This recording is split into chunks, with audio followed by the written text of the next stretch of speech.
also don't hear anything coming from here. I tested the speaker. Well, it's on you, so the video is working.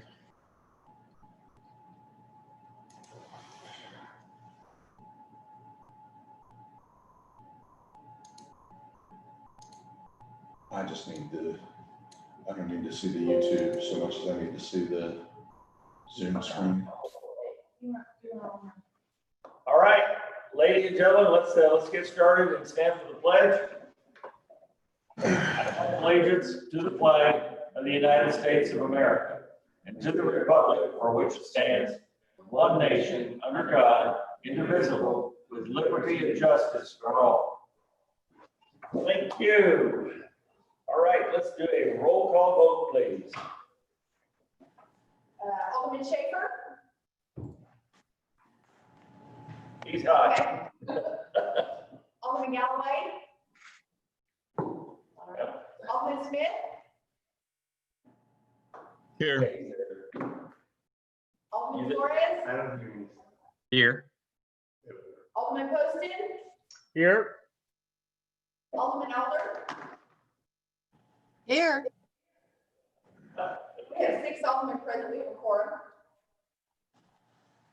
All righty. We will get the show on the road. Steve? Okay, hey guys, I'm gonna stand up. I can't hardly talk on sit down, so you just don't see me. You didn't have trouble one way or the other. I know, I'm gonna have trouble one way or the other. Listen, thank you guys. This is a breakfast Zoom meeting, and of course, we still got business to do, so we are gonna move forward.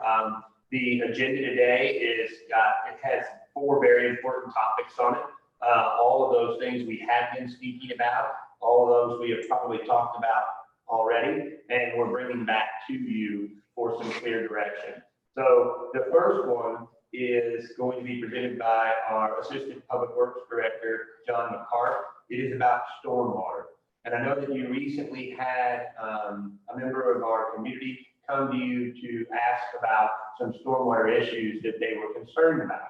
Well, instead of just looking at that one issue, I thought it was important for the board to understand the full gamut of what Ozark is challenged with when it comes to stormwater. And the reason why I say that is because we have a town that is extremely steep. It has a lot of gullies, a lot of drainages, a lot of valleys. It has a river that floods frequently. And believe me, we have plenty of stormwater issues out there. So we need to look at the big picture. And John McCart is here today to show you that big picture, give you a little background, and then we'll end on the specific topic that was brought to you, which was out in a neighborhood called Barrington Springs. But we want you to understand the full picture. So, John, I'll leave it at that and take it away, please. You're muted. You're muted, John. There. There you go. Can you hear me now?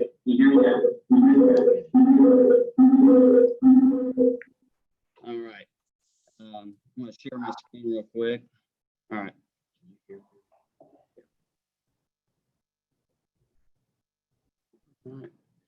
All right. So if everybody can hear what or see my screen. Oh boy. So yeah, that's a all too familiar scene.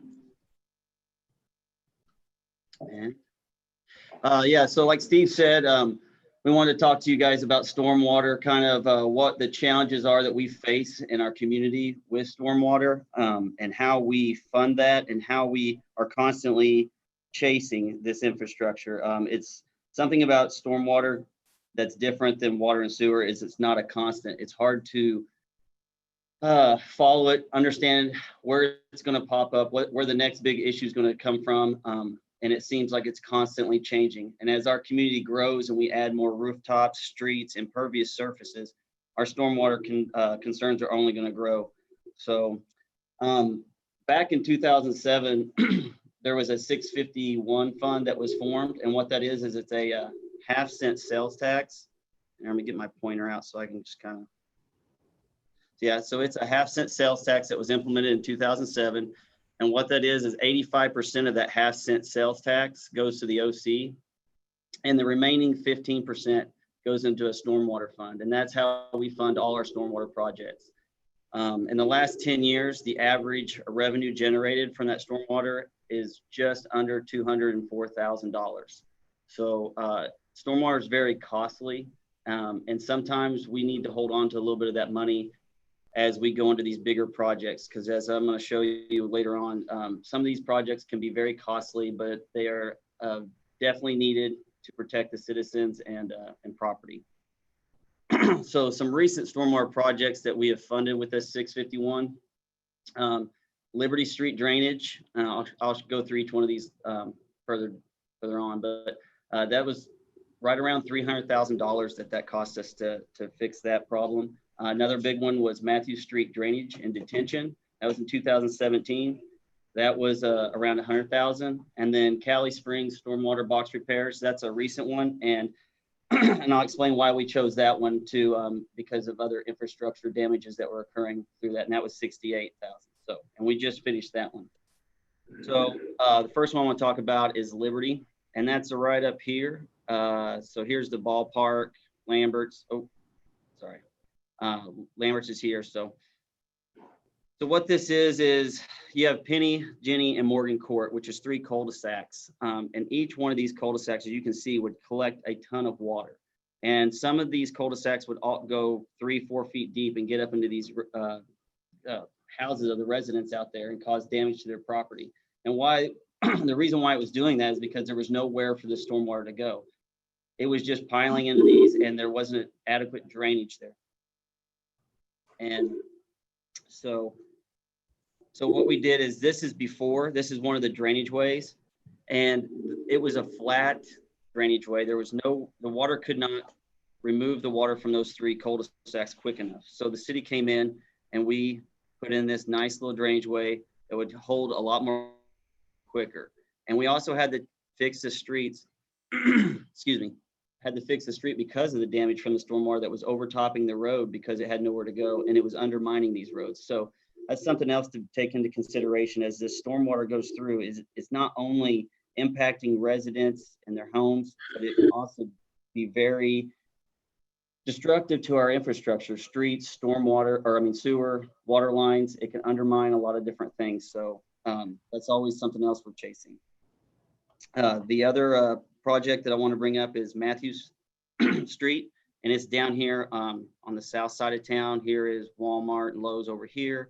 This is South Fork, and this is Selmore Road that runs right through here. So, and as you can see, again, water is backing up and is getting into these homes. This is a above ground pool that looks like an in-ground pool. There's so much water. And if you can see right here, that is a fence and it is completely underwater. So if you think of that as a 4 or 5 foot fence and it's completely underwater, how deep that water is getting in these people's yards.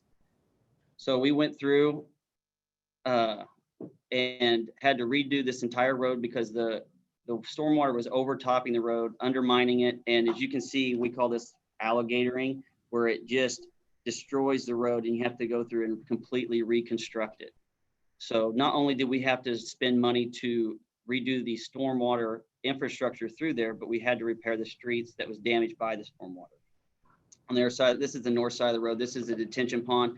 And that detention pond, the reason why we're having so many troubles with it is because when this was built years ago, it probably adequately held the water that came down through there. But as time went on and we added more impervious surfaces in our community, the water just became more and more, and the demand for a bigger detention pond and a different system was there. So. Hey, John, this is Steve. I just want to point out one thing. Yeah. And, you're looking at a couple of very old subdivisions that where planning was not implemented. You may have had this built in the county and annexed into the city. But the whole point is that now, when we, with planning, we look at these things and say, what is the potential amount of runoff that can go into a detention basin, so that we don't allow the detention basin to be undersized. Because a lot of these developments they would build a detention basin that just dealt with their water, but they may be just one of the many pieces of property along a drainage way. So they would only deal with their part. Well, now we try to focus on regional detention and making sure that we're looking at the big picture. So as we go forward, we're fixing the past, but we're not allowing for the same errors that we had in the past to reoccur through our new stormwater design guidelines. That's a very good point. Yes.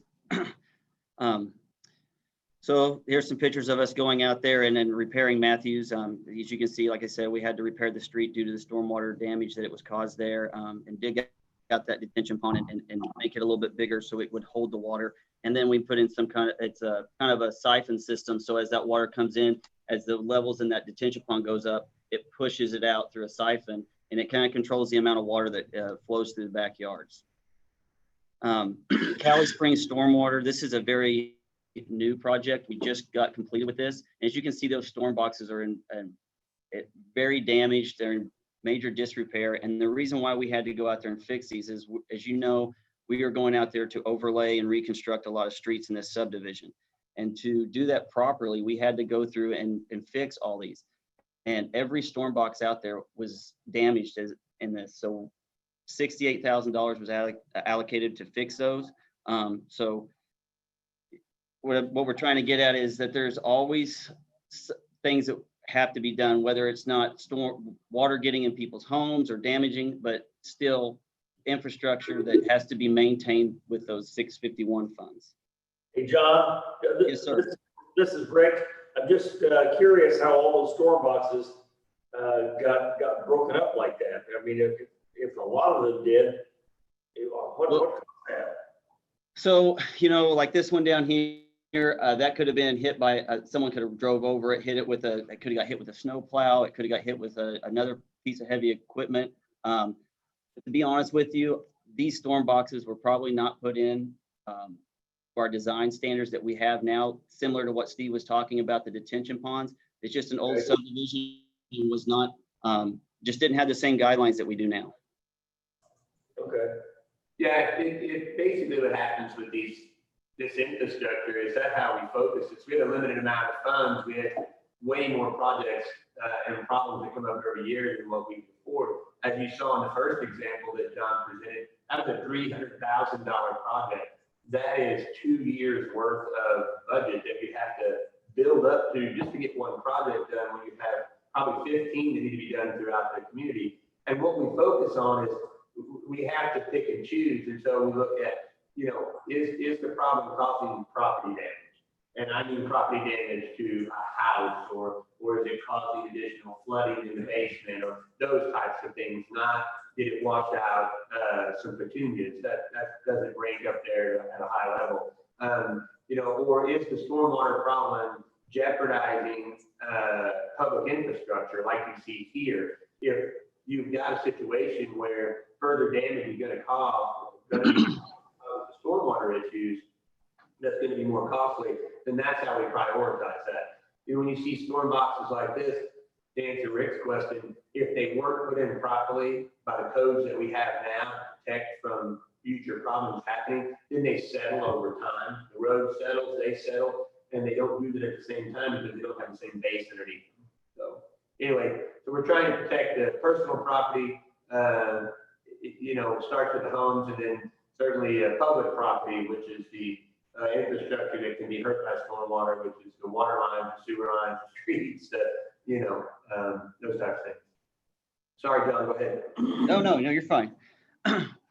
So I want to bring up this, so back in April and May, with those 3 major storm events, actually 2 real big ones, and then there was a smaller third one, we had 16 reported stormwater issues. Now, these are all new issues, something that had never came up or we had not documented in the past. It was completely new to us.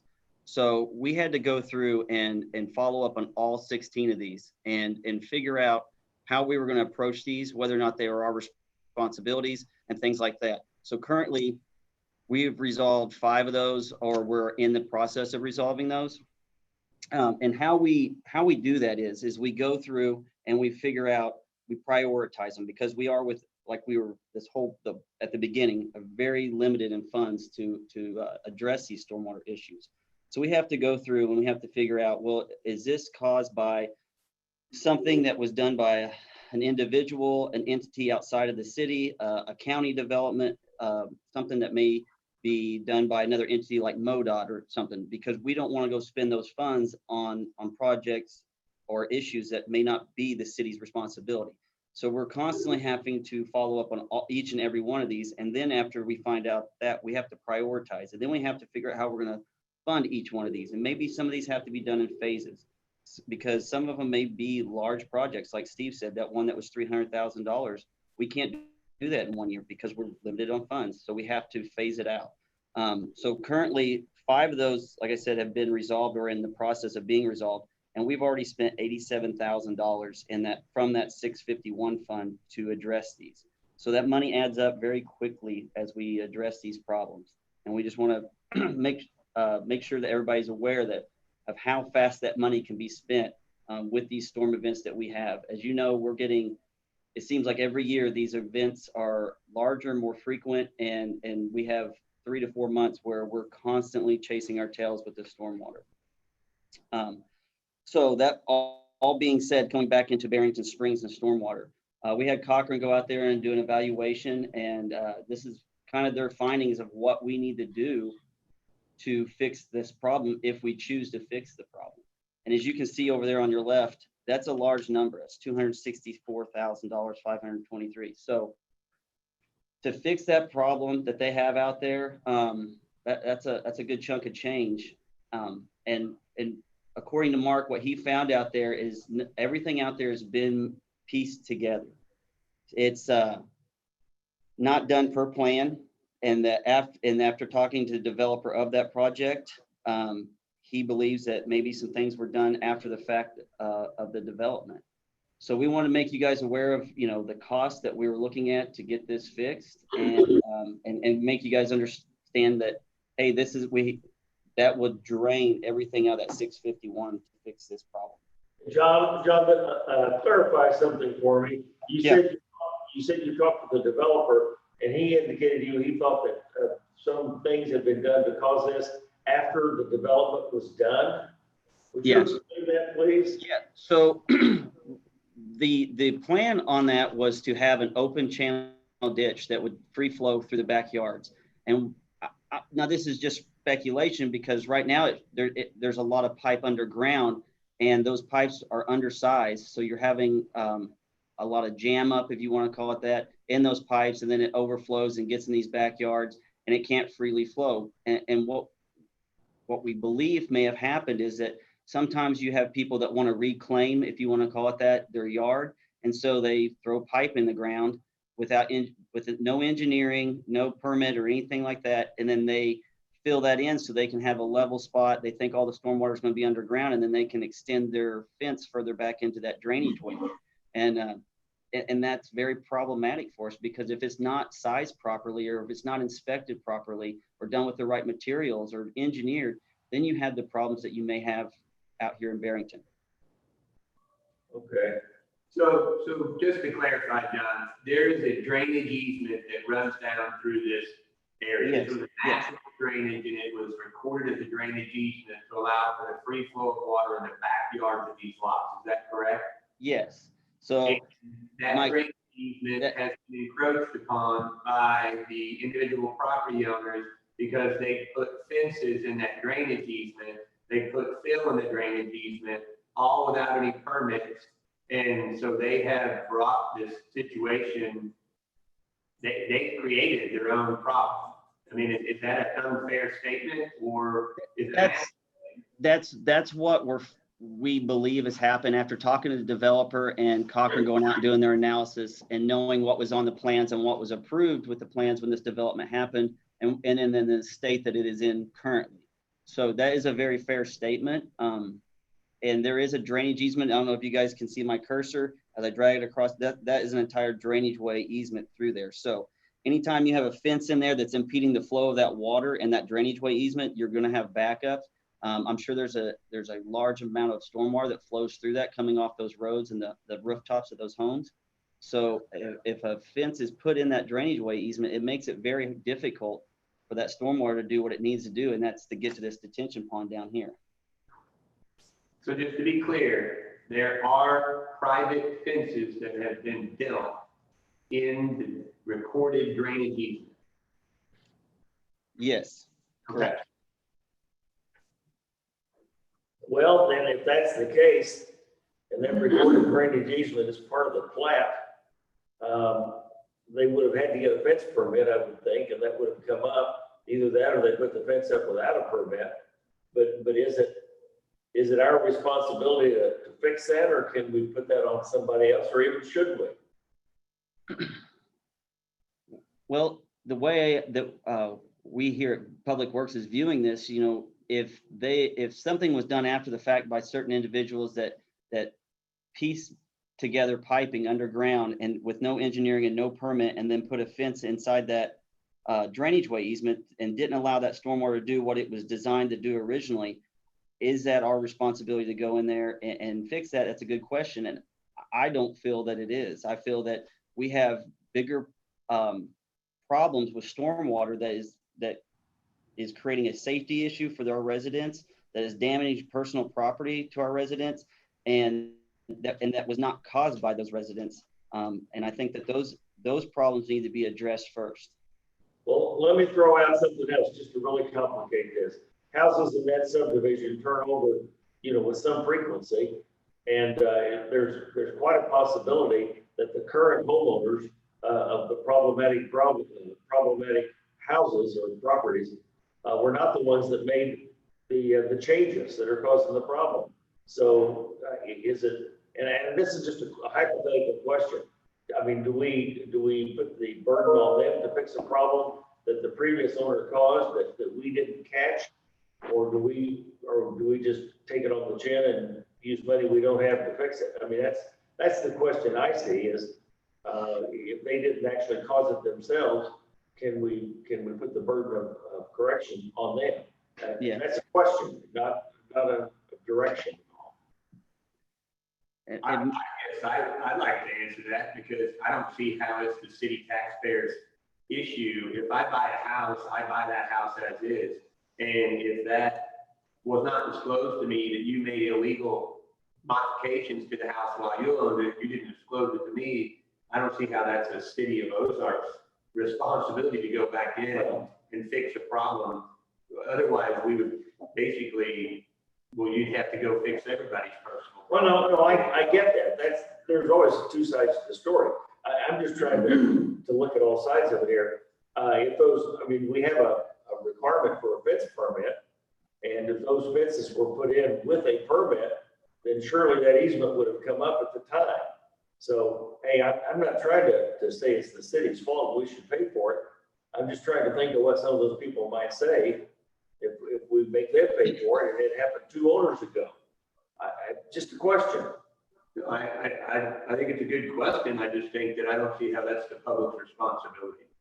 You own private property, and as a taxpayer in the city of Ozark, knowing that, you know, the property taxes that you pay to the city of Ozark in no way, shape, or form cover that cost, nor does the sales tax that you pay cover that cost.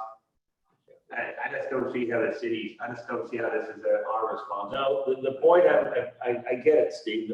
I'm not trying to argue with you. The point I'm trying to make is the current homeowner may not have had anything to do with the problem. It could have been 2 or 3 homeowners ago, and they may bring up the fact that, well, that fence required a permit.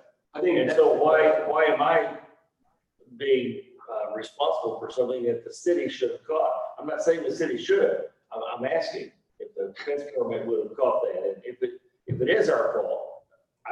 I think with regards to fence permits that the city, when you say the city should have caught it, if somebody goes out and puts up an illegal fence and nobody tells us anything about it, then there's no way the city would catch that. Oh, I know. I mean, we respond to illegal things because people bring that to our attention. So if somebody did something outside the rules, we wouldn't know that until such a problem like this would be brought to us. But again, we can go back and we can look to see whether or not any of these fences were permitted. Now, if we find that the city permitted these fences and they are illegally in the drainage and we messed up, then we're going to be in a tight spot, and it's going to be hard to argue that we shouldn't go in and fix it. But I think that that's where the research begins. Yes. Is that we go back, look at the fences, see if there's a permit, if there is or there isn't, and that'll bring additional light to the top. That's the only point I'm trying to make. I don't want to fix something that we shouldn't have to fix. but we should go into that knowing whose fault it was. Sure. Sorry to be such an interrupter, John. Go ahead. Oh, no, you're fine. I think Heather has a question. I think there's a lot of questions out there. Quiet. Go ahead. I just want to say, Steve, I don't like the feeling of what you're saying. It's like, oh, it's not our problem. Good luck, guys. I don't like that. I think this is the magnitude of this problem is more than one or two homeowners can fix. And I think they need help. So what are we going to do? Tell these people, hey, sorry, your problem. You're going to live with it. Goodbye. I don't like that. No, I don't think that's my intention. What I'm trying to point out is that the city of Ozark is very large. The city of Ozark has a lot of stormwater issues that are going to actually cause further damage and extensive damage to public infrastructure and or personal property. You're talking about largely an aesthetic issue here. This isn't an issue that is going to cause damage to their homes. This is an aesthetic issue. So as you're ranking projects to spend public dollars on, I'm not saying that this might be it. I think further research needs to be done, but I think that we need to make sure that we're spending money wisely and taking the highest and best projects that are going to possibly cost more money down the road. And probably aesthetic projects like this wouldn't fall high on the priority list. But then again, the staff just sets standards by which to try to make the best decision. And at the end of the day, if the Board of Aldermen chooses to make this a priority project, and then that's up to you. Can I say something real quick to? Yes. Yeah, I agree with what Steve's saying. I don't think that the staff is saying that this isn't an issue, but is it a issue that's going to cause personal property, a safety? Is it going to destroy infrastructure and things like that? And when, like earlier in the slides, we were talking about 16 new cases, and then you can probably add another 16 known cases that we've been dealing with for many over the last few years that we're still trying to catch up with. This isn't, I would just wanted to point out the fact that every time we have a rain event, there's new problems that come up. And out of those problems, we have to decipher which one of those are causing personal property damage, are causing safety issues, or are deteriorating our own infrastructure like our streets. So, and this money can add up very quickly. So I'm not saying, and I don't think anybody else is saying that this isn't an issue. It's just where does it fall on the priority? So. Yeah. Bruce is wanting to say something. Oh, okay. Yeah, I can hardly see you guys there because the plat that's on the map that's on the screen is so big. Go ahead, Bruce. Sure, I had two questions. First, on fence permitting, is that something that is part of the fence permitting process that they are told where they cannot put the fence? How does that work? So when these fences were put up, I don't know what was implemented back then, but currently right now, if there is when a fence permit comes through, I know planning goes through a process and then they deliver it to Public Works. And when we go through it, we make sure that those fences are not going inside a drainage way. They are not going to be impacting any underground utilities such as water, sewer, electric, anything like that. So yes, we review it and we go through the plat and find all the easements that are near where they're wanting to put that fence. Okay, back then we just don't know what the process was. I don't want to speak on how it was the process was when these fences were put in because I don't know. Okay, and then the issue that is before, or that we're talking about, is to what extent we factor in that somebody in the past has put in a fence in terms of where we prioritize the project. Is that what it is? I mean, I'm trying to understand why it's relevant that somebody in the past screwed it up in terms of how we set priorities. So are you asking why somebody would have made modifications to that system? I guess I'm just trying to understand where the Yeah. conversation.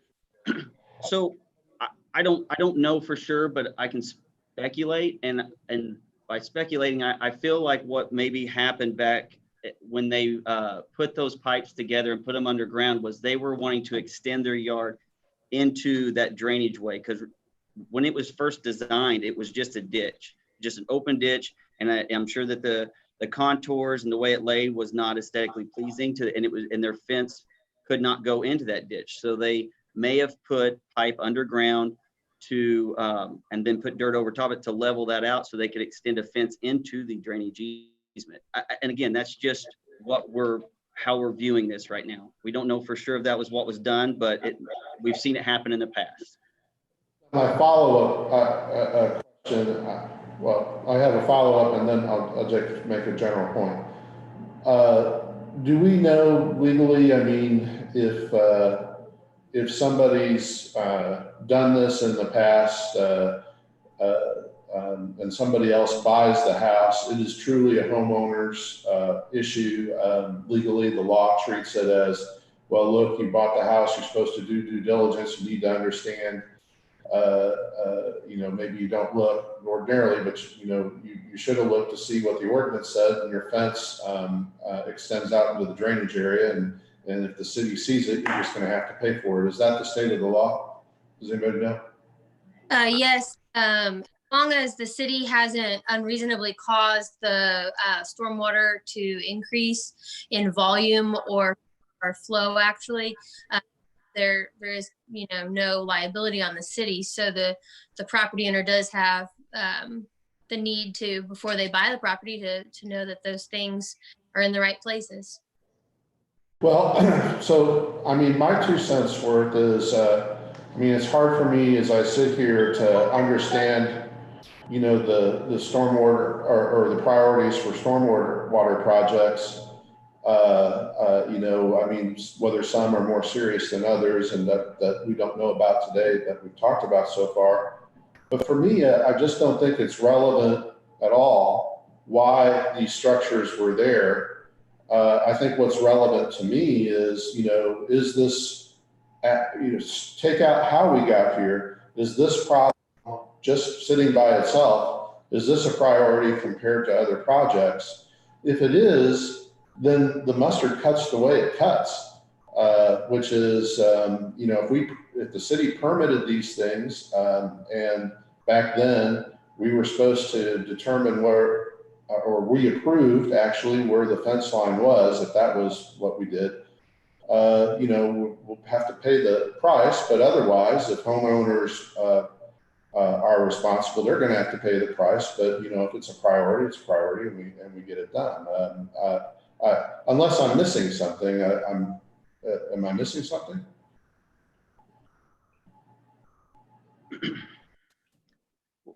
Who were you asking that question to? Amanda? Rhetorical. I just want to make sure I understand the issue here. I mean, I guess I'm just saying I don't care why we're here. The consequences are the consequences. I mean, is this a priority compared to other problems or not? Absent, how we got here. I think I've made it clear. I just don't see how it's relevant in the discussion how we got here. John, I guess John can answer that, but we got here because there was a gentleman from Springs that. There's been 3 residents that came forward and expressed concern about the stormwater going through there, and that's how this got brought up. And they came to a council meeting a few months ago, and so we said we were going to look into it, and we wanted to get a cost analysis for the Board of Aldermen, and we wanted to bring it back, but we also wanted to explain, that there's stormwater is a very dynamic infrastructure, and it's hard to keep up with, and I think that was the point of this presentation. But I would like to point out one other thing. Something else that we look at whenever we have these issues is other development around a subdivision or a residence that would impact them and maybe change the amount of stormwater going through there. So currently out there in Barrington Springs, where the stormwater is coming from that is flowing through these pipes would be to the south. And there is no new development, nothing new has taken place out there that we have permitted or the county has permitted that would increase the flow or change the dynamic of the stormwater flowing through this area. So I think that's an important part of this too. There's not been any change. There's nothing that we have permitted that's added to this. So, Well, I guess then, talking to this constituent and us about it, I mean, I guess what we could say is, well, look, we've got your problem, and I really just don't care, honestly. I don't think, John, I mean, you do whatever you want. I don't think it matters how we got here. I think these homeowners have a problem, and our duty is to fix them, and it sounds like maybe we might be liable or they might be liable. I'm certainly not going to change who's liable. But I mean, I think the conversation is, look, I mean, this is a problem, we understand that, but here's a picture of the other problem that we've got that's a higher priority, and this is why it's a higher priority. And here's a picture of another problem that's a higher priority.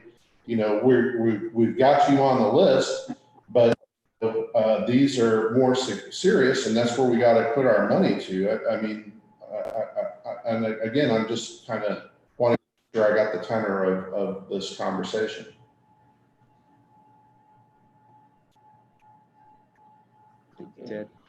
Ted's got a Hey, question. yeah, I'm going to speak. Hey, Bruce, just to back up a little bit, or not back up a little bit, but to counter your argument just a little bit. I think the moment we say anything about we got you on a list, the assumption is we're going to take care of it, period, regardless of whose fault, whatever fault. I think the first issue, if we're going to do anything, is figure out what the facts are. Is this something that is the city's responsibility or not? And then go from there. To me, that would be the first step. Because again, if this was, I mean, if I went and did something stupid on my property that I wasn't supposed to, wasn't permitted to, and wasn't allowed to, it can't be the city's fault that I did that. So I say start there, and then if the facts do show that we're culpable for this, then by all means, the approach you just said, Bruce, I think, yes, you're on the list. Here's where you're at on the list and the priorities and all this bit. But let's not start there, because as soon as you start there, nobody's going to hear anything else you said other than it's the city's fault and they're going to take care of it. Well, okay, I guess maybe I don't understand this then. Are we saying that we have a problem without a remedy? I mean, anybody that they have a genuine problem. I mean, we think that this is a genuine problem, but there's no way to fix it unless the city does something. I mean, or is this something where actually this is well-trodden road and that retention pond is just the homeowner's responsibilities out there, and there's ways that they can fix this, and that's been done before? I mean, how do we? And I mean, is this? That's my question. So right now, Go ahead. I'm sorry. So right now, the issue is that the water is getting in these backyards and it's not being able to properly drain. It's not impacting our infrastructure. It's not creating a safety issue. It's just creating a nuisance of silt and additional water when we have these major rain events. It's running into their fences, and it can undermine them. It can leave silt, small rock, things of that nature in their backyards. So that's the main issue that we're dealing with, or the residents out there are dealing with, I should say. Let me make a comment. Let me make a comment here. I think it's important to realize that this particular drainage ditch is the boundary line between Apple Creek and Barrington Springs. And those houses on the west that are in Apple Creek that back up to it were probably built about 2000, because that subdivision started in 1995. So it's going to be almost impossible to determine whose fault it is, because where John's cursor is there, that is Barrington Springs on the east and Apple Creek on the west. And so that's an old problem. those fences, some of those fences have probably been there for 15 years or so. So that's a good question. And if it hasn't been caught by now, I mean, I can see where there's two sides to this story. Everybody's gonna look to the city to fix the problem that crops up. But then we have to look at it and say, well, is it our fault? Is it something that we caused? And I don't know that we'll be able to determine if we don't have a record of fence permits 20 years ago. We probably didn't have one 20 years ago. They're working. Okay. Well, Yeah, so I mean, this is gonna be a public perception. This is a problem. The city, if it's taken care of, the city needs to take care of it. But I think what we have to look at, if it's a matter of small rock and silt getting it under their fence, are there problems that are more important to fix first? And I would say yes to that. But I'm not the public works director or the assistant public works director, and then you guys have to prioritize that because you know what the total problems are. Heather, you have a comment? Question, has the water ever gotten where it's actually torn the fences down, or has the water ever gotten into someone's home? Well, no, John is saying it's Yes. never gotten into anyone's home. Yeah, Go the ahead. fences have, yeah, the water hits the fences because they're in the drainage way, and the water is made to go through where the fences are impacting that flow of that water. So that as that water is going through there and hitting those fences, yeah, it's damaging the fences. But as far as getting into any homes or anything like that, I am not aware of anything of that nature. So if the fences were built today, and of course they'd need a permit then, would we allow the fences to be built where they are No. now? No.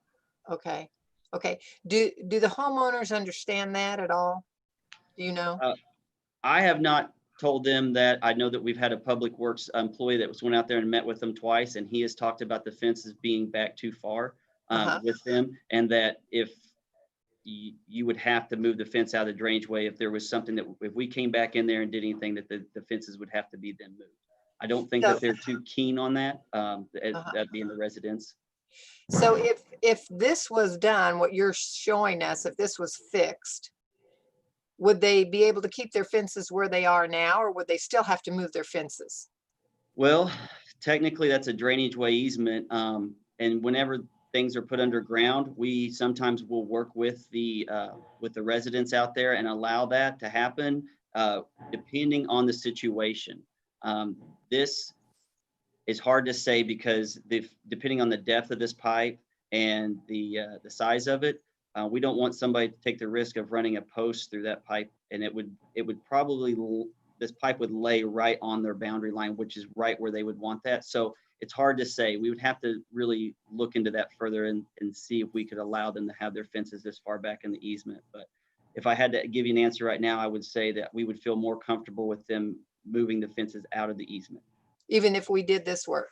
Yes. I mean, just off to answer the question right now, I think Public Works as a whole would feel more comfortable moving them out.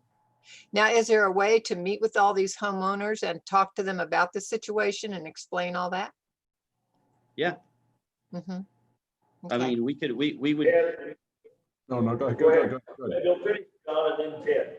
Oh, yeah, I was going to say, we'd be happy to set something up at the OC where they could come out, or a conference, something where they could zoom in, or whatever we have to do in this day and age now. But yeah, we had to come to the Board of Aldermen first, we felt like, and explain Sure. the situation before we reached out to them.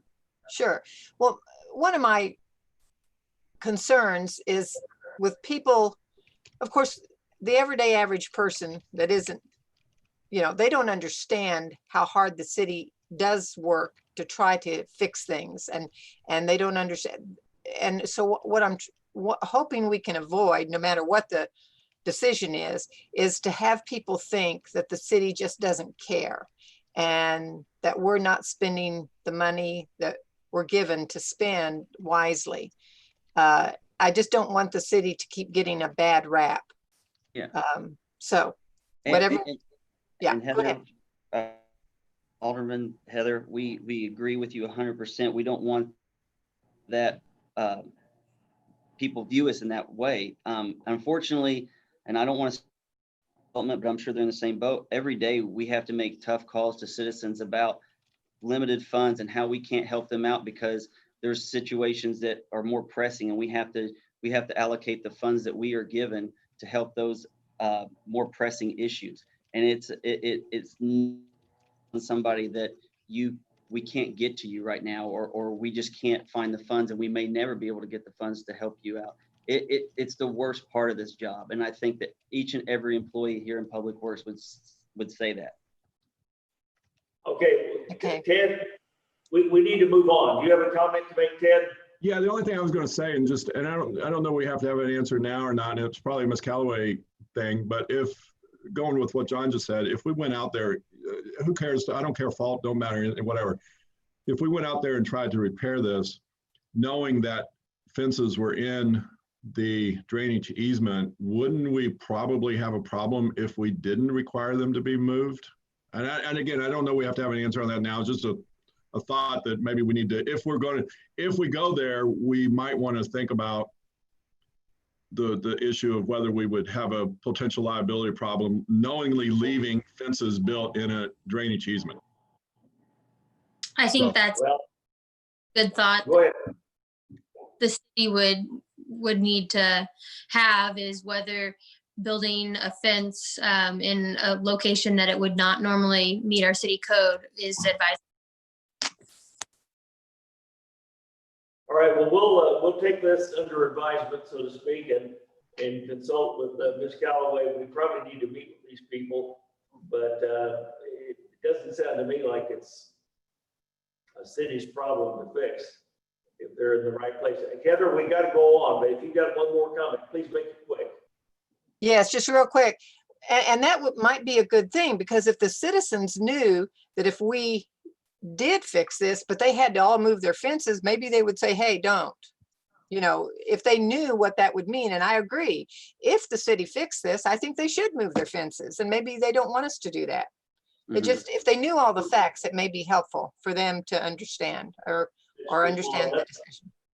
Another thing to consider is if the fences are moved, do we need to fix anything? Because that would free up the flow. But that's true. That's what I would.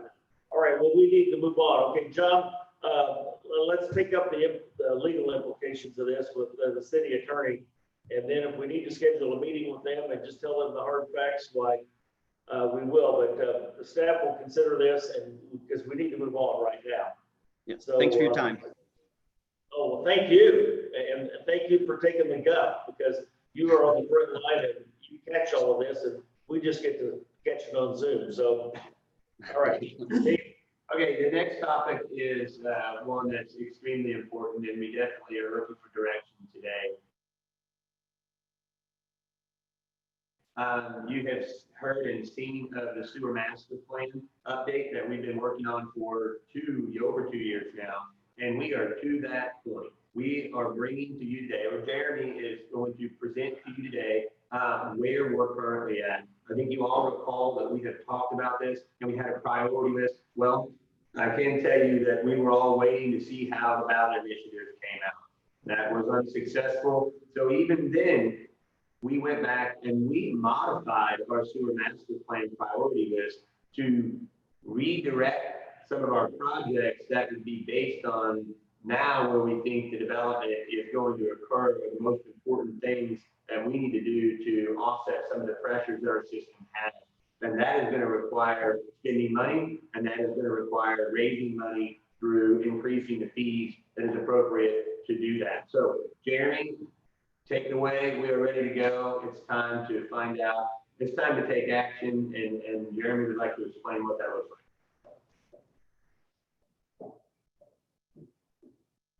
Jeremy, you there?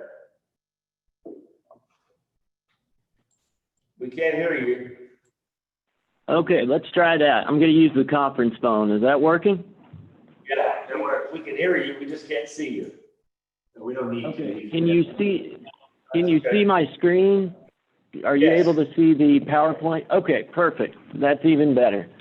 All right. So as Steve said, you know, we've been working on this for several years now. And, you know, it really ties in with the conversation that we just had about stormwater. If we have a preference, we do not like to be reactive. We like to be proactive. I know that sometimes it feels like we've got a plan for a plan for a plan, but those are the guidelines that we use to identify the target projects that we need to accomplish, and they're also the ones that help us get a sense of not just the timing of it, but the scope of it. I am so happy that we've got this plan in place, and I just want to remind people too. Just like with the stormwater, that was put in 2007 in conjunction with the OC. That was us reacting, our previous staffs reacting to a problem that was getting largely out of hand. And if we had it all to do over again, we would have made the steps way back, to identify a revenue stream so that we could stay ahead of this. John is 100% right. We like to say yes. We're a solution-driven department, but we also know that we work for the citizens, that we're using taxpayer dollars, and we have to do what's best for everyone involved. And that, same with this sewer plan. So we know that we've got certain fixed assets that we talked about last time. We know that we've got some existing facilities that are towards the end of their life cycle. I mean, there's some things that we can do in terms of, helping the capacity and the efficiency and things of that nature. But I think everybody here in this meeting today can fully say without a doubt that we know that the treatment plant located, directly to the south of McDonald's is not the most ideal location to treat sewer. As you all know, the wrong wind direction, and it can cause a problem, and we try to stay on top of that. So, again, back to the past, in 2007, guys, we were forced into a situation where we were told you can no longer do any development, moratorium, unless you make these improvements. We were forced to go out for SRF, state revolving funds, loans, and do north of $20 million worth of improvements. So I think with this sewer master plan, we just want to remind everybody that we are doing everything in our power to identify the milestones that we need to hit, and we are doing everything in our power to create a revenue stream that can fully accomplish those target projects. And like we said last time, there is nothing fun about raising rates. I will say that, again, I want everyone to remember, it's been over a decade since we've changed these rates. We have now modified our master plan, and we have seen significant development in the last 10 years. And we know how development trends and patterns are going. We put up heat maps and things of this nature to show you where the big growth is occurring. Population trends are a huge part of it. But here's the other factor. The river is by and large, our best asset, one of our best assets. But it's also one of our biggest liabilities. And with the storms, again, back to stormwater, with the rainfall rates that are occurring, with the development that's occurring upstream, we're seeing major changes to the actual river and the corridor, the floodway. So we know that these problems are coming. We can see them visually through evidence from aerial photos. You guys know this as well. I mean, you can see the frequency of these occurring. They're much more frequent. It used to be, it felt like we would maybe have one that would get into the park, maybe one or every 2 years. I don't know if you all noticed, but it feels like we're out there at least 2 times a year shutting down the park, if not more. So we know rain patterns are changing. We know that we started this whole plan initially back in 2017, we put out some drafts in 2018, and we also know, just to be quite honest, that at that time, staff and certain officials said, hey, it's not the time to do this. What I want to get across today is that this is the time. If we're going to prevent us from getting into a situation where we're reacting again, where we're borrowing money with, large administrative fees, where we're forced to make improvements to get on, to abide by DNR standards, that's just something that we need to avoid at all costs. And this first slide, or the slide that you see right now, is definitely the most critical. We have got to get flow equalization. I know you guys are sick of this. I love sewer, so I could talk about it all day. But we have got to get more sewer to the new plant. And if we do not do this, I will tell you that same section of river that we just looked at, if you go down there, and I'll be happy to take any of you down there, this siphon that runs under the river right here, that is a asset of our collection system, but it is depreciating rapidly.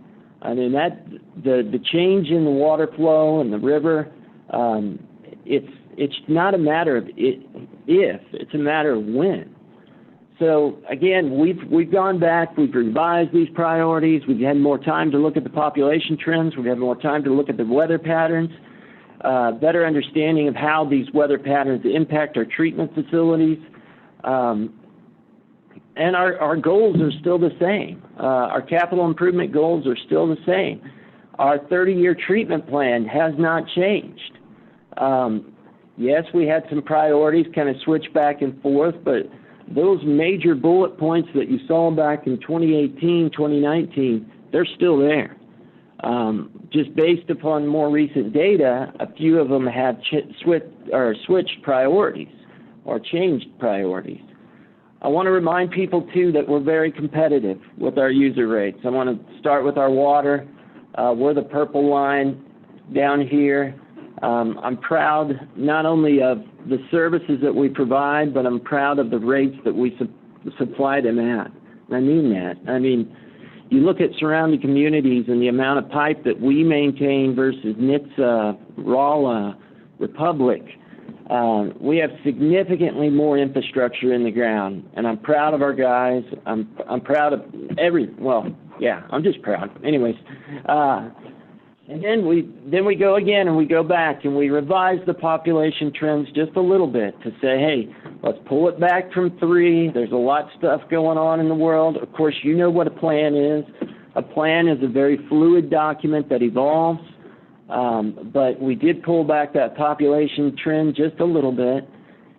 Again, same capital improvements. Here's your existing sewer rates with comparable cities or cities in this region. We're currently sitting, on the low end of things. We're asking today that we make a rate change that gets us up there with the surrounding communities such as Springfield, Battlefield, Fremont, even not that much higher than NHTSA really. But we're asking to make that change so that we do not have to be proactive. Another thing that we're asking for that change is it will put us in a situation where we can build the necessary capital or reserves to know that we can take down these projects. By that I mean complete these projects without being forced to go out for SRF loans, without being forced by the EPA or DNR to do anything. And I think that's critical. I mean, this is all about planning. We're here, guys. Like I said, we've talked about this a lot. It's time for action. I think what we proposed with the capital improvement and the outlay is we have the opportunity with this proposal to be extremely fiscally responsible. And that's a unique situation for us because we're finally ahead of the curve in terms of planning. We're often fighting the developments of the past. We know what we need for the future, We know what the trends are. We know the life expectancy of these facilities, and we know that it's going to take this to get it done. And I think this is the best way to go about it. Working with finance, working with Steve, working with our engineers, consultants. This is a way that we can put the money aside, build those revenues, and then take, like I said, implement those projects, and potentially not even have to go after money, which I know money is cheap right now in terms of the interest rates, but we all know that could change. And I also know that anytime you get a federally or state-backed fund, that is not the best way to go about it in terms of your administrative fees. They hit you hard on administrative fees. And so essentially by doing this and following this plan, we can take on these projects more efficiently, more timely, and again, the word of the day is proactively. So that's, guys, that's where we're at. Like I said, I know we've talked a lot of sewer, but we have to do something, and we have to stay ahead of this. Jeremy, I just want to point out that, I know we presented this and we're there and the projects are clear and you can see what years we're going to do these things. And Jeremy and I have met with Mary Wilson, our finance director, and we've talked about this. We've talked to our bond counsel. We've talked to, looking at financing options. And this is a way to actually look at the long-term financial situation of the city.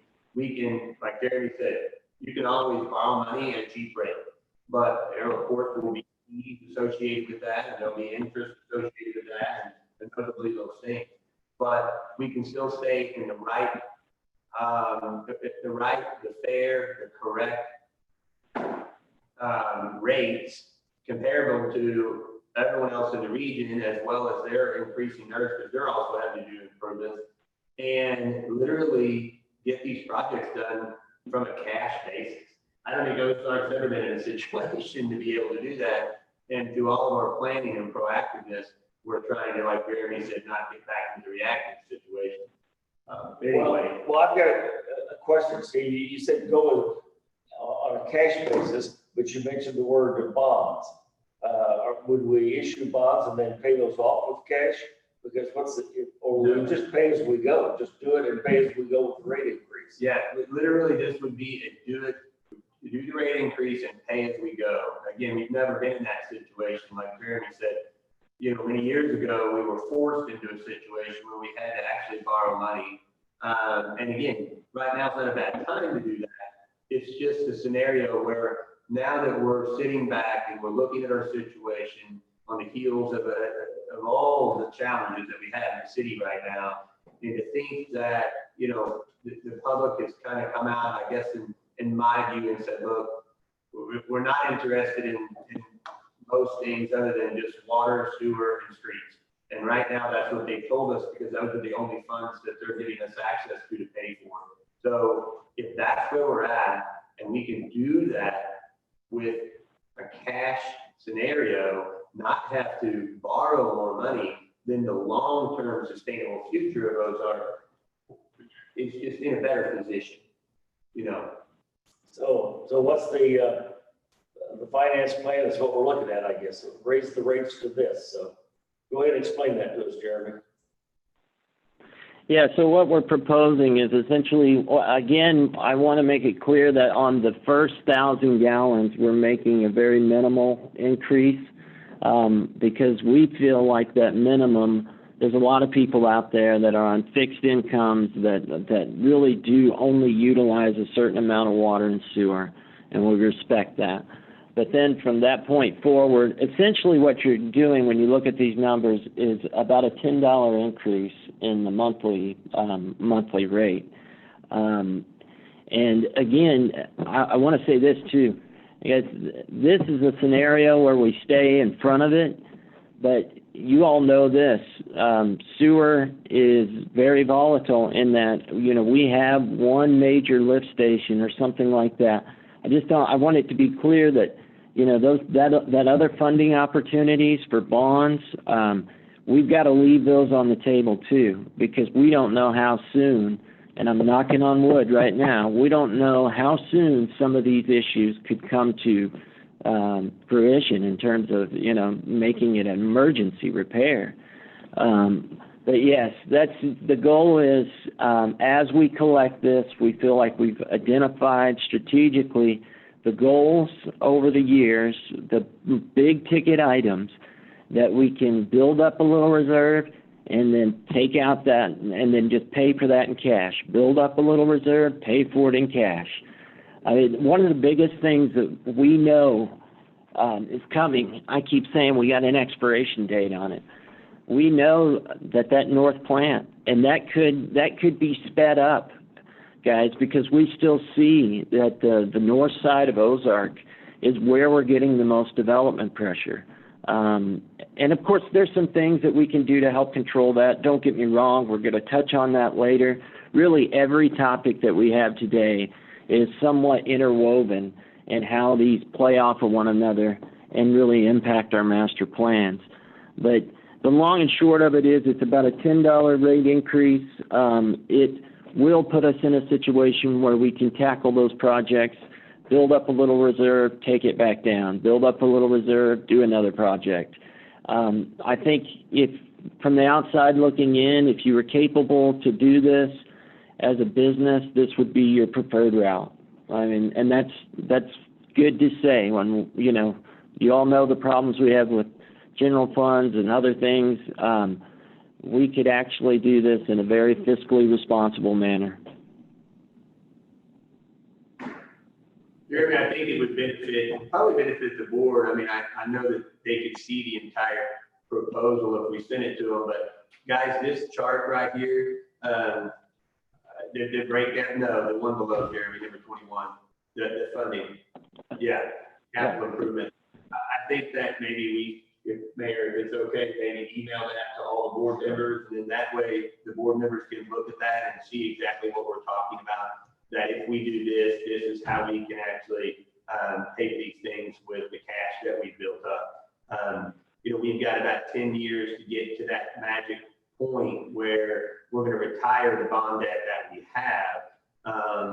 And in order to do that, that is when that's why we start building the bigger reserve fund to be able to close the old plan and eliminate it. That's a giant project. But all along the next 10 years, we can get done what we need to in order to get to that major big project in what would be 2030.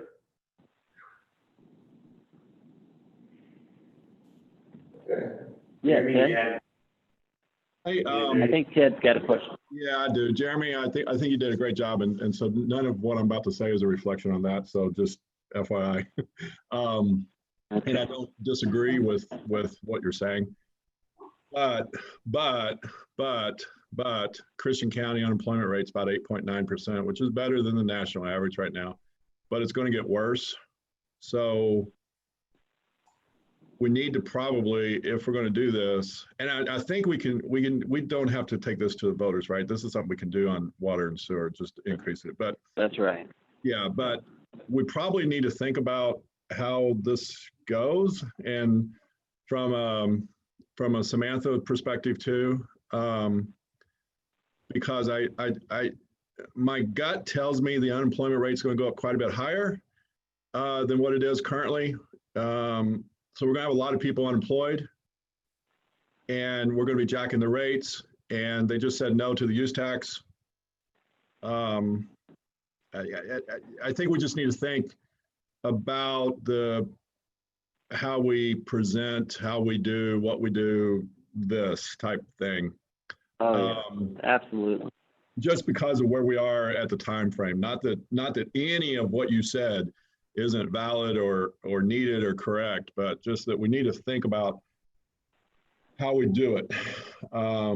Yeah. Yeah, I completely agree. And hindsight being 2020, I wish we would have moved forward with this back in 2018, 2019. We thought we were being strategic in the timing by, letting that kind of putting that decision off. I'm fearful, Alderman Smith, I'm fearful that you know, if we don't do this, we're going to lose another 2 or 3 years of revenue. And I promise you, I understand everything that you're saying in terms of the optics and the economy, with the pandemic and all these things. And that has to be taken into consideration. Like I said from the get-go, there is no good time to change a rate, to raise a rate. We've been trying to be, you know, do the best with what we've got for more than 10 years. And I'm just telling you from a planning perspective and from a public works, it doesn't take a crystal ball to look out there and say, we have got some big projects that are looming, and we've got to figure out a way to take these projects down. Well, if we do this, my opinion is that we need to do it pronto, because April of 2022, we've got a transportation sales tax renewal coming up. And if we are going to lose any political capital in the sewer rate increase, we need to get past it as fast as we can. Hey, Jeremy, I've got a question for you. Please. This is the second issue this morning that you brought up now that climate change is having some sort of effect on. I've talked to this with Chris Boone at length. Are we doing anything when you're doing these projections and you're trying to estimate future inflows into stormwater, or you know what the sewer plants are going to have to handle because of additional inflow from sewer water? Are we putting any additional calculations in our future planning that reflects the increase in frequency and severity of storm events? Absolutely. And that's the first line item you'll see on the capital improvements. We kept that steady. Same situation here. John and I sat down with Mark and with Chris, and we've identified, and hey, we've already accomplished quite a few. I mean, north of 300 manholes being relined. That's all about stormwater. That's all about inflow and infiltration. Yes, we had a system that was put in at a time where development was much less dense, and the standards weren't as high. And like you said, we're getting storms with rainfall rates that are unprecedented. So we know that we've got to shore up our existing utilities, and that's why you see these guys crawling in and out of manholes all over town.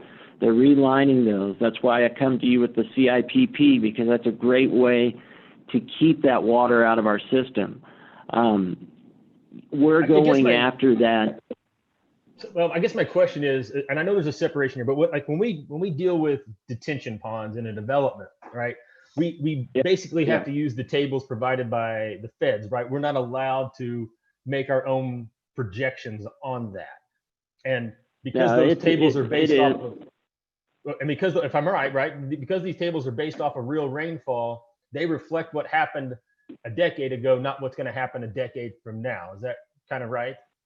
There has been some modifications to the rainfall rates with the different methods that we calculate. Okay. Because as an engineering community, they recognize that we're seeing things, more intensity and more frequency is what you hear when you talk to the experts on this. And you don't have to be an expert to know that that's what is occurring. So they take in those increased rainfall rates.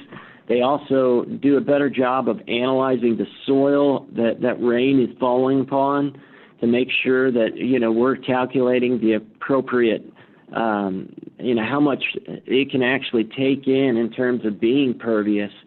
But yeah, we are seeing changes, and you're seeing a big push amongst the design professionals to say the stormwater that we thought we had licked back in 2000, we're not playing the same game. Does that make sense? Like, variables have changed. Yes, sir, it does. And I guess my only point is I don't mind a rate change, a rate increase if we need it, but I don't want to have to do it constantly. I want to make sure that we built our projections such that as we make these rate changes, we are very confident that it is sufficient to do what we need to do, so that there doesn't have to just be continuous adjustments. Absolutely. And we looked at several outlying communities, our neighbors. Some of them have taken more of a tiered approach. after many conversations with staff and our engineers and with Steve and Mary Edna, you know, we just felt like we know we've got a great idea of what these projects cost. I hate to keep going back and voting on this every year or putting in an increase that incrementally goes up because it just stings a little bit more each time. I feel like we've done a great job of maintaining them where we're at. Let's just go ahead and, for lack of a better analogy, let's just pull off the Band-Aid and let's start getting these things done. Thank you, sir. Thank you. Okay, Steve, anything else, Jeremy? Anything else? When do we go forward with this? You know, I guess if we implement this, it needs to be an ordinance. So you've heard Jeremy's proposal. My thought is that if we do it, we need to do it quick. Going back to Ted's comment, you know, about, you know, we can certainly, you know, we can, you know, move this into August. I don't think it'll be ready by August. Maybe you're looking at something like discussing it over August and then going into September to bring forward the ordinance. If you want to talk more about the actual communication and outreach regarding the matter, or Ted, what were you thinking on that? I mean, I know you mentioned that we need to be careful. I just didn't know if you had a thought in your head about exactly what you wanted the message to be. Well, I mean, I don't know. I mean, I just think this is one of the rubs. You're in a catch-22. We need to do this. We're just kicking it down the road if we don't do it. But the timing of it is just like our use tax vote is horrible. And it's probably going to get worse, I think. And again, who am I to know? But I think it's going to get worse this fall. So I would rather almost do it sooner than later, before it gets worse. Because as it gets worse, it gets worse. And then, you know, depending on how the mask thing goes, I mean, we've got a shakeup in April. I mean, you know, potential shakeup in April anyway, depending on how the mask thing goes potentially. And we add this on top of it. I mean, we got to think, we've got a dang good board. All right. This is one of the best boards we've had in the 8 years, whatever I've been on it. This is one of the best boards we've got. And we've got to strategically think that, you know, we've got to not, you know, obviously we may or may not get voted back in. That's citizens' prerogative, but we've got to think strategically on how we're doing things. And it's unfortunate sometimes that we have to do that, but I think we do, because we've got a couple big issues that potentially is going to, as the mayor said, eat up some political capital. One, potentially the mask issue. Two, this. And, you know, between now and April is not really that long. I mean, it's a little bit, but it's not that long. So we just need to, you know, reasonable people, the people who are going to be, I hate you, I can't stand the city, blah, blah, blah. They're going to be that people. We're not going to do anything with those. Reasonable people, if this is presented to them in a method that makes sense, I think we'll be fine. And that's where we can't just do it. I don't think we can just do it. There'll be that underlying current of, well, you didn't get the use tax passed, now you're doing this to us. Nobody understands that there's totally 100% difference between water and sewer funds and general funds. Nobody understands that. So they're just going to view it as we didn't get use tax, so now we're increasing the sewer rates, you know, to get more money. Yeah. That we can spend horribly, you know. So I think I think Samantha's awesome at what she does. Let's just, we know there's going to be objections. We know it needs to be presented properly. Let's do it properly. And I don't know, I'm sorry, I'm yakking, but let's just do it properly and just know that timing wise, we just got to get the rational, reasonable people that think logically that we can present a compelling case to, and do that for them, knowing that there's going to be people that just don't care. Yeah, you're right, Ted. There's a certain percentage out there that no matter what, you know, you're that catch-22 or darned if you do, darned if you don't. But I will say this, and this is one thing that we as staff charge all our other staff to do. If we need to sit down, you know, that's an open invitation to a Zoom meeting or whatever, to walk each individual board member through this because there is a lot of data here. And when you all get hit by your constituents out there, I want you to be able to say, well, you know, actually, this is why we're doing that. Because there is going to be some blowback. I mean, I'm not all roses and full glasses here. It's or half full glasses. There's going to be some blowback, and I'd love for you to have the data and the answers so that you can say, you know, we thought about that, but this is why we went that direction. Yeah, and Jeremy, in reality, I think you're the expert, but I think our sewer rates, our water and sewer rates ought to be higher than everybody else around here. Not that I'm advocating that we need to do that. I'm just saying, logically, I think they should, because don't we have 5 water planes in Ozark, which Nixa has 1, I think. Springfield maybe has a couple. I'm not sure, but we have a multitude more water planes than anybody else around us does, which makes our cost of providing those services much greater. That's a great point, and then you factor in that plus the sprawl that occurred in the early 2000s with us taking in subdivisions northeast, southwest on the corners of the city. We by far have more miles of line than any of our other surrounding communities. When you compare us to Nixa, Republic, you know, I'm talking substantially higher numbers just to maintain and operate. And it is what it is. I get that. You know, those decisions are made. We got to move past that. This is a plan that says this is how we fix it moving forward, or stay ahead of it moving forward.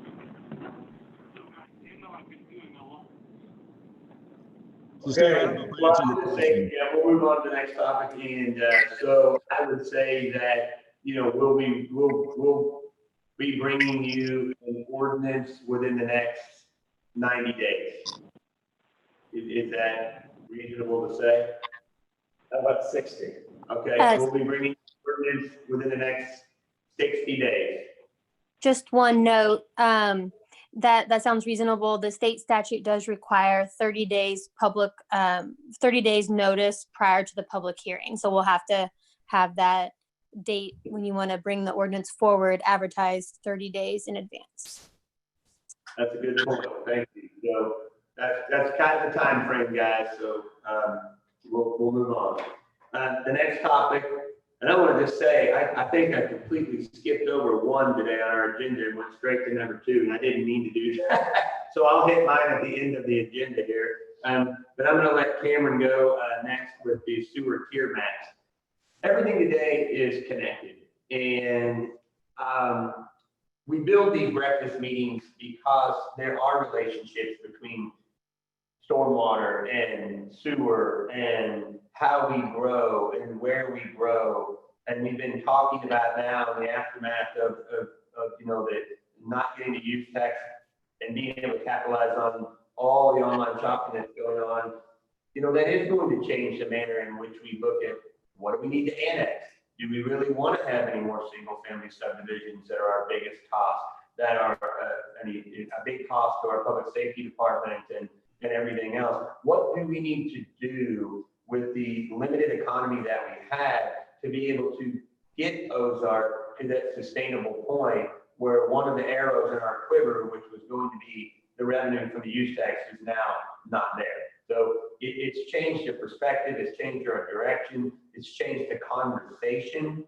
And because of that, we've kind of led to this. And so what Cameron has is he's going to talk about the urban service area and the tier maps, which is sewer, but it's also related to the question of how do we annex and where do we annex? So Cameron, put all that together and give the presentation. Just want to confirm, can everyone see my screen? I tried to share it, but it's not. Okay, good deal, because it wasn't showing up the same way as I was expecting on my side. Yeah, we just want to give you an update on the urban service area, kind of where we're at and what we call the USA and the tier maps, and just kind of recap with you guys. It was something that was established back in 2008, was agreement between Nixa, Ozark, and the county, so that if any applications are coming into the county does reach out to the municipalities based on those applications to see what the appropriate steps are for development. Kind of currently where we stand with the maps internally, we have completed our internal review and updates to these maps to start sending out for distribution for review and approval to the municipalities and the county. We also have drafted an IGA, which is just an agreement, a 2-page agreement that would solidify the agreement and the relationship between the two cities and the county. So we can kind of have that document as well. Once we get some feedback from the county on our IGA maps and that this or the tier maps and the IGA, we plan to bring this to the commission and boards for action. The primary goal or focus would be on these tier maps. This is what we will utilize to determine and manage future annexations and development in the city. I know at the last meeting, you'll see some similar slides from the presentation at one of the last meetings. Really the question is, are we going to continue to annex property? Are we going to allow development in wherever areas of the city? Or are we going to try to control some of the areas that we need to see development versus areas that we really can't handle the additional development at this time? So again, these tier maps would kind of help guide staff and the commission and board in making those decisions. I'm going to kind of just clip through to the next slide, and this is kind of the current map. And so you won't see a lot of difference between the current tier map again in 2008 versus our proposed tier map of the tier 1, 2, and 3 areas. However, we did go ahead and utilize this opportunity to identify the acreage for development. And then also adding our water and sewer lines to these maps to kind of help give a visual as we look into development. The focus of the tier maps, generally if it's tier 2 and 3, that there's not a lot of consideration for development because generally those are so far out, whether they're not compact contiguous or that we just do not have utilities within a close proximity to accommodate that development. And in most cases, the developers don't want to try to annex in additional property to make themselves compact contiguous or make those utility extensions. So in looking kind of proposed tier map 1, where staff is going to start really fine tuning our applications and focusing on what is appropriate for development.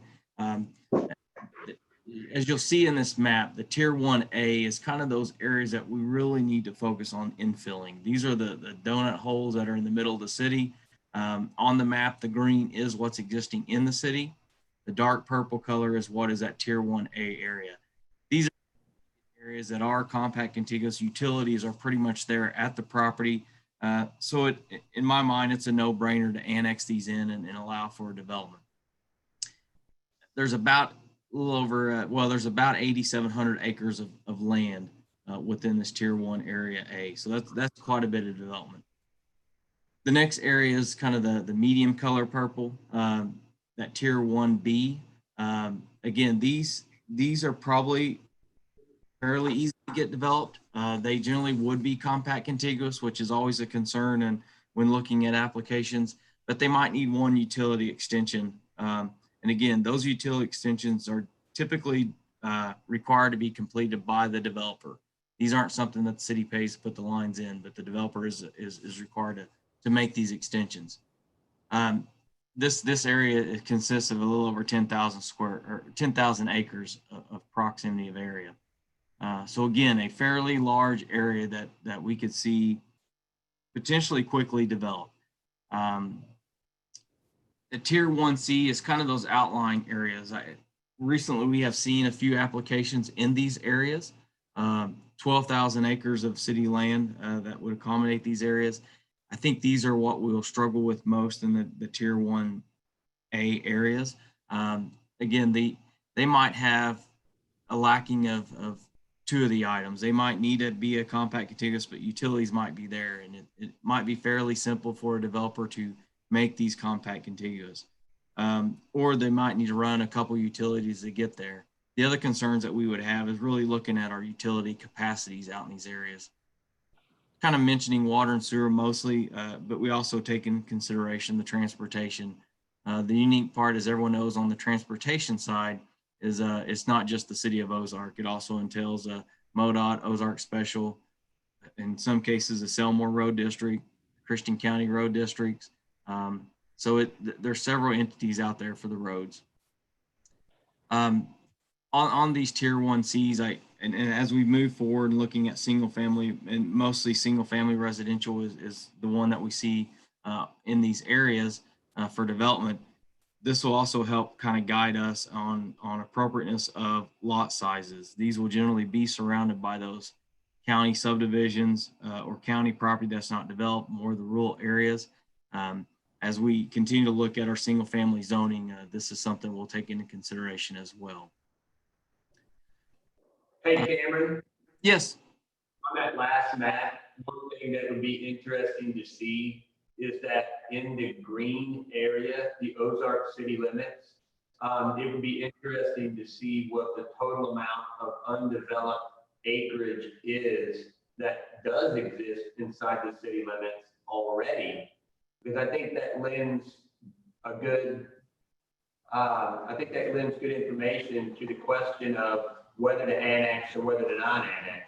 Because I would venture to say there's probably well over 10,000 acres that exist in the city already that is still developable.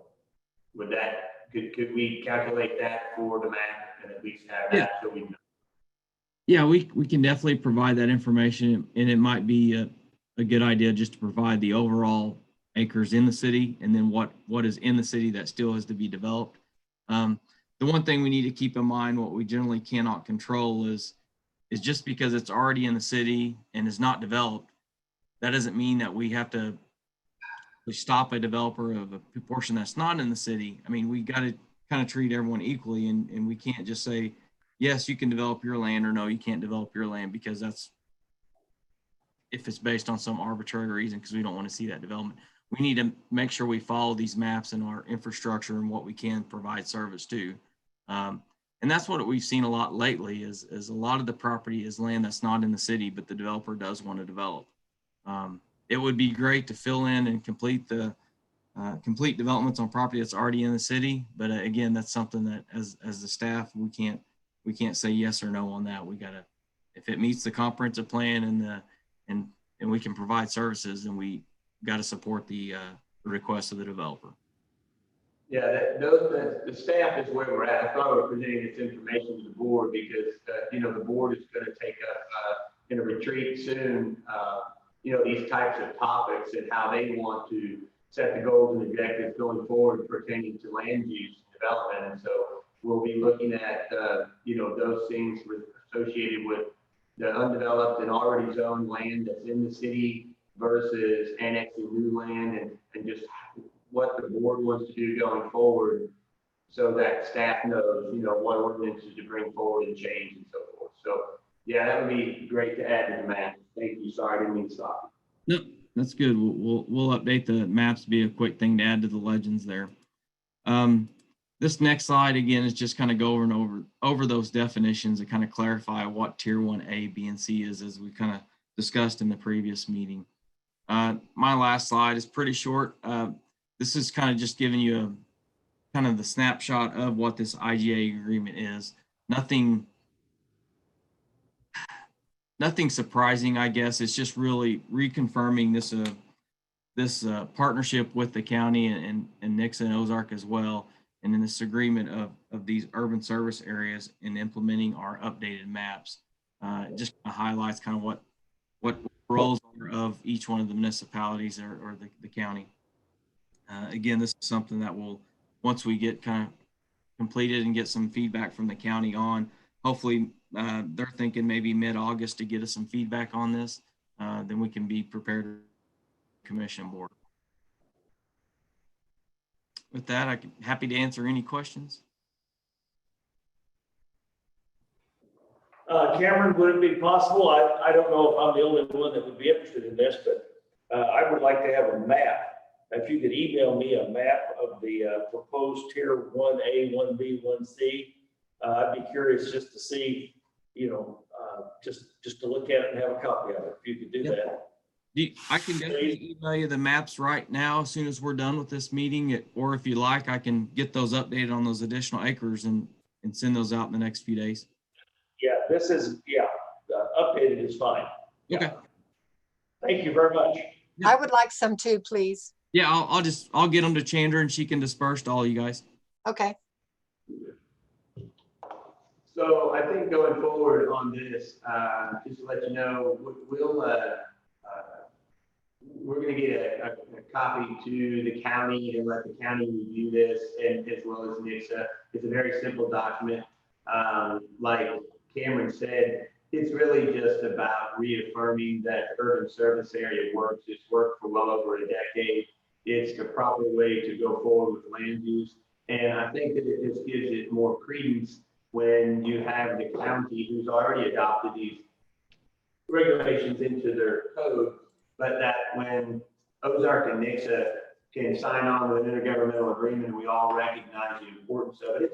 It just gives it more credibility. So it's really kind of an IGA that's just a kind of a coming together to realize that it doesn't have much more authority than that. Yeah, kumbaya. I would, and Ted's got a question if you want to ask. Yeah, I can't see people's faces with the full screen. Okay, there you go. I was Go trying ahead, to, Ted. I was trying to unmute the city for some reason. Anyway, Steve, I know we're not talking about it right now, but is it planned for our retreat that we're going to start having that discussion about the decision on annexation v. non-annexation? We talked about August, and I'll be honest, we don't know what the retreat looks like. So Samantha and I were talking about it, and I think we're going to go over we can go over this now. What would the board like to see a retreat be? I mean, do you want to have a retreat like this where we Zoom? Do you want to have a retreat where we go somewhere, where we sit in a bigger room? I don't know what everyone is envisioning that to be. So maybe some input on that would help.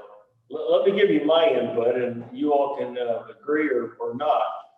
But if we're going to have a retreat and talk about some things that are really important, wrap our arms around, I think we need to be in person. That's saying we need to find a place where we can do it, where we can truly social distance and be safe. Because I understand that that's critical to a lot of people here, and it is to me. But I think we need to be in person. The Zoom meetings just lack a lot, and they just do. They're better than nothing, but they're not as good as it could be. So those are my thoughts. Yeah, and I would add one, sir, just is that the place needs to be somewhere away from City Hall. I mean, Yes. because it's too easy to get distracted. It's too easy it's just too easy. I'm not trying to buck the cost, but it's too easy to get distracted if we're around our normal places. I think we'll start looking for something. Does anybody just want to make it somewhere close within 60 miles? That's a day-long thing, and just do it simple like that. We've got some connections, obviously, down south that they have some facilities and stuff that we might be able to utilize and find out about that. So we'll look at that, and we won't be hiring a moderator, so it'll just be our agenda and bringing forward. So please email me those topics that you're interested in, making sure get on there. Ted, Heather, Bruce, I mean, any of those things that you say, like, we need to talk about this in a bigger picture. I want to make sure that we cover this on during the retreat. So if you can email me those topics, then we'll find a way to create those into a discussion, a worthwhile presentation, whatever that might be. And that'll either be kind of at the end of August or in September, and it's more likely in September, just so we can have the time to figure it out. But it'll be coming in one of those 2 months. So, any more questions on that? Thank you for bringing that up, because that gives us a direction. I've got one more topic that I'm sorry I skipped. I don't know how I missed this, but you guys remember that we have been working with the Ozark Center Transportation Development District Board. And the Ozark Center Transportation Development District is basically our largest commercial revenue producer. And so they had presented us with the document that Samantha is going to put on the screen here. She just did. And this was the first letter of intent. This was what I brought to you probably several months ago and mentioned to you that, let's scroll, how do you, so they said, look, the Ozark Center TDD is going to likely be paid off. I think that's the second. Yeah, that is the second one. The Ozark Center TDD is going to be paid off within the next year. And if the Ozark Center TDD gets paid off, then there is no way to be able to perform additional projects related to transportation out in this area. And so we began working with them on an idea. There's land south of the Ozark Center that can be developed, and they would like to develop that land to better support the retail business of Ozark Center that's directly related. But when they presented this, and I brought it to you, they focused basically on collecting 100% of the TDD revenues for new projects that were going to basically go to the development that they wanted to build.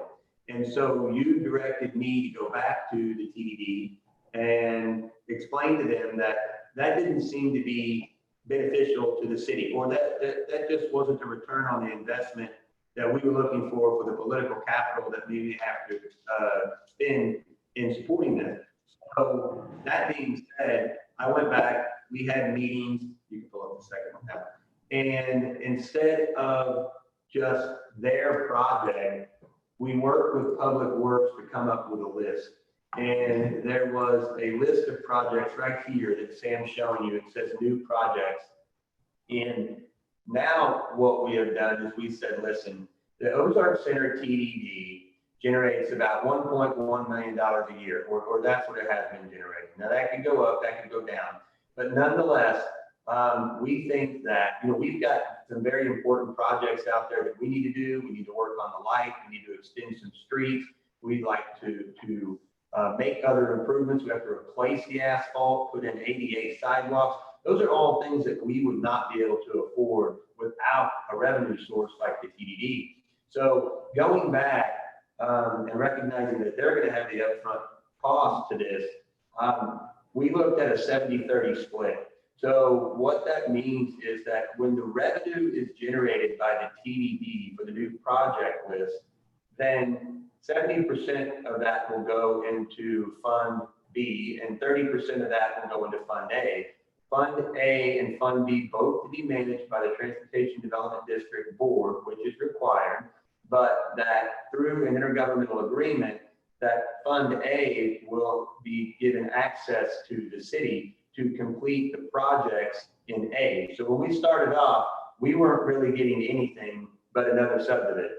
And now we are literally going to be receiving an estimated $300,000 a year to go to relevant and appropriate projects within the Ozark Center TDD area, if you will, that we would otherwise not been able to pay for. And then in addition to that, once the developer has satisfied the bond debt on the appropriate transportation improvements that were paid for with Fund B, 100% of the TDD sales tax revenue will be available for the city to be able to utilize for additional projects within the designated area. So I am bringing back to you a much better proposal, a proposal that clearly can benefit the city of Ozark and our southern most important commercial economic driver, and will be appropriate within the letter of the law of how you must manage these revenues in a transportation development district. So I hope that you find this to be more advantageous and something that would be beneficial to the city. And I'd like to take any questions because we're running out of time and we have to put these agreements in place before the TDD gets paid off, because you have to have new projects And so I'd take any questions that everybody has. Questions, Steve? Hey, Steve, I have just a comment. Could you put this together in a similar manner to the way you did the first presentation so that we can see these projects just a little bit better? Can you scroll down, Samantha? I don't know, the first, so project list A is listed. You can see that in wording, of course. And then if you go to the other documents previously, I'll just show you this map.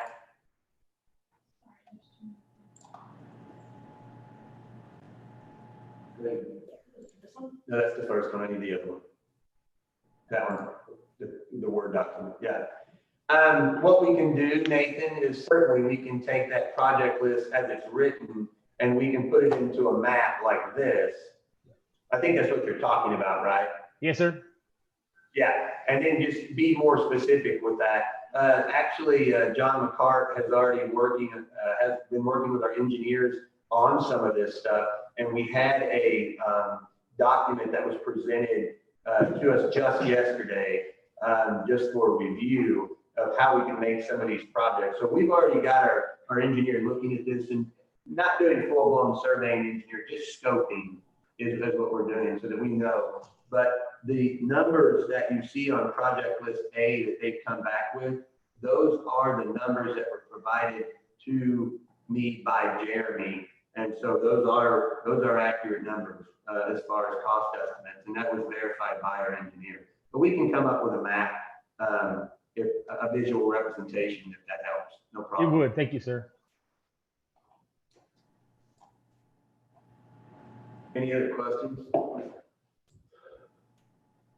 So what we'll do is, what the next step in this would be is if the board is saying, hey, Steve, this sounds like a good idea. Look, we've all talked about one of our primary goals is to try to focus on building out the south side of our community so that we can keep people in town and we can maybe attract additional retailers. But we know that this is a start to be able to do that. So let's take what we've already got in place and let's simply utilize it to reinvest in our economic driver, because that is really what we've got right now. Over 51% of our revenue comes from that. So, you know, we're going through the right steps. Certainly I'm communicating with Amanda every step of the way on this. She's been involved in this with me, talking to the attorneys. And so what we will do now is that if there's no objection, we'll get the documents ready, we'll get the maps ready so that we can bring this back to the board for consideration in the next couple of months. Great. Does that sound like a plan to everybody? Is that okay? Okay. All right. All right. All right. Well, unless anybody's got any other questions, that's all I have here. And I don't have any questions. Anybody have anything else? Comments? Any comments, questions? I've got one more thing to say, but it's quick. All right. See you all Tuesday night at 6 o'clock on a Zoom meeting. It's going to be for discussion only on the COVID-19 issues, I guess you could say topics. We will have a guest, Dr. Karen Peak, the director of the Christian County Health Department, will be meeting with us on Zoom as a invited speaker. At this point, there will be no public comment, but that has been, I think you have seen the explanation of that Amanda has set out. If not, you'll see it today. But the codes do allow us to have a meeting to discuss just amongst ourselves, very similar to a breakfast meeting like we're doing now. We're not going to take any action. It'll just be discussion only amongst ourselves and Dr. Peak. And then I anticipate a bill coming forth on the 3rd of August to discuss a face mask ordinance. Not an order. I mean, the previous emergency order allowed me to make that decision, and I don't think that's a wise thing to do. That emergency order indicated that even though I could, I had to communicate with staff and with the elected officials before doing that. So this will be a board decision, and it'll be for discussion only Tuesday night. So just so you'll know, any questions on that or any comments from Amanda or Sam or, because you'll be getting more information on that, a copy of the agenda with all the explanations of what we're doing. Any questions or yes, Nathan? I have just a quick question. If Sam, oh, there she is, Sam. I watched Nix's the other night and noticed a few things. I'm going to send you just a list of things I noticed that we may want to consider doing differently at our meeting on Monday. I'll get those to you. Well, the reason we're doing it this way, Nathan, is so that we can avoid one of the things that Nixa did. They had 2 very long meetings. We may have 1, but we're not going to have 2. And the reason for us doing our meeting first is simply so that we can discuss amongst ourselves. And that would, I said the Board of Alderman, I'm certainly including staff, because I know Samantha and Justin have opinions on this. It'll be staff and elected official and health department discussions only, so that we can talk amongst ourselves and have the benefit of that information before we go to the August the 3rd meeting. Just for the record, that will all be recorded and online, so the public will have full access to hear the discussion. They just won't be taking part in the discussion until August, so I just want to make sure. It's just not open for public comment, but there will be plenty of time for public comment. But I just want us to have a chance to discuss it amongst ourselves first. Not a secret meeting. It'll be live streamed. It'll be archived, whatever. But that's the plan. Any questions about that? Okay, I think we're done. Do I hear a motion to adjourn? Oh, you all want to stay here? Oh, Heather, okay. Heather waved and Nathan seconded. Okay, Alder and Poston, all in favor? Thank you very much. See you Tuesday night.